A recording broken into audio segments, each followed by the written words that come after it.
दिल्ली विधानसभा चुनाव खत्म हो चुका है, लेकिन चुनावी सरगर्मी अब भी जारी है। 60% से ज्यादा मतदाताओं ने दिल्ली में मताधिकार का इस्तेमाल किया है और कहा जा रहा है कि इस बार परिवर्तन की बयार भी देखने को मिल रही है। तमाम एग्जिट पोल 10 में से 8 एग्जिट पोल ने बीजेपी को बढ़त दिलाई है, जबकि 2 में आम आदमी पार्टी जीतती नजर आ रही है। ये भी वजह है कि तमाम राजनीतिक दलों और नेताओं के बीच आरोप प्रत्यारोप अब भी चल रहे हैं। और इसी बीच दिल्ली इलेक्शन को लेकर एक और बयान आया। ये बयान साजिद रशीदी का है, जिन्होंने कहा कि वो एक मुसलमान हैं, लेकिन उन्होंने बीजेपी को वोट किया है और अपनी जिंदगी में पहली बार बीजेपी के पक्ष में मतदान किया है।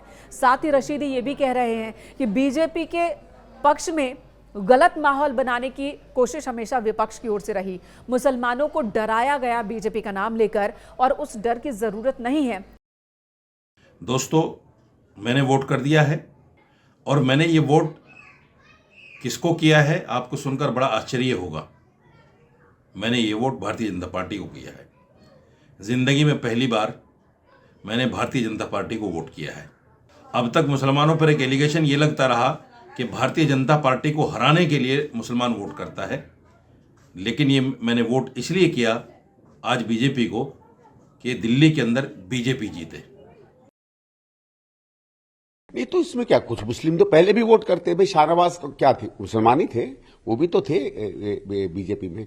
अपने क्या नाम है, अटल जी के समय नकवी साहब भी मंत्री थे, शाहनवाज। तो ऐसा नहीं है कि मुसलमान बिल्कुल ही नहीं है बीजेपी के पास, बट 1-2-3% का ये मतलब नहीं है कि पूरा समाज, ये पूरी एक कम्युनिटी जो है किसी के साथ रहे। थोड़ा बहुत सब में रहता है भाई। बहुत से ऐसे लोग हैं जिसकी मेजॉरिटी कम्युनिटी किसी को वोट देती है, उसमें से लोग औरों को देते हैं। जैसे एक समय में माना जाता था कि मुलायम सिंह जी के समय उनकी कम्युनिटी के लोग सारे सपा को वोट देते थे, ऐसा नहीं था। उसमें बहुत से लोग कांग्रेस को भी देते थे। तो 1-2 तो होते ही हैं। चुनाव में रिजल्ट के पहले, रिजल्ट के बाद, वोट के पहले, वोट के बाद जो हंगामा, हाहाकार, हुड़दंग जो लोग मचाते हैं, वो इस बात का प्रमाण देते हैं, इस बात का प्रतीक होता है कि उनको इस बात का अच्छी तरह एहसास हो चुका है कि उनको जो है वो जनता जनादेश नहीं देने जा रही है। और इसीलिए उसके बाद जो है वो कभी ईवीएम पे ठीकरा फोड़ेंगे, कभी चुनाव आयोग पर फोड़ेंगे, तो कभी एडमिनिस्ट्रेशन पे फोड़ेंगे, और वो जनादेश का सम्मान नहीं करेंगे। संजय जी, कल एग्जिट पोल्स आए हैं, कई तरह की प्रेडिक्शंस हैं। आपकी क्या प्रेडिक्शन है सैटरडे को लेकर? अब जब मसाज करने वाली कंपनी एग्जिट पोल कर रही है, तो अब आप समझ सकते हैं क्या एग्जिट पोल है, क्या एग्जिट पोल है।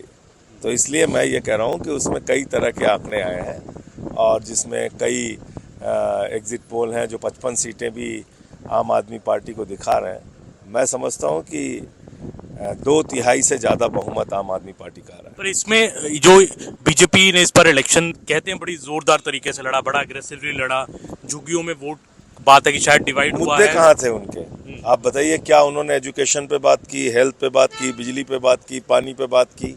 मुद्दे कहाँ थे? महिलाओं के सम्मान पे बात की? किस पे बात किया उन्होंने? किसी मुद्दे पे तो बात किया नहीं। पूरा चुनाव खाली नेगेटिव कैंपेन, आपदा है ये, गाली गलौज करो, उससे थोड़ी चुनाव। 50+ सीटें आ रही हैं आपकी? आराम से।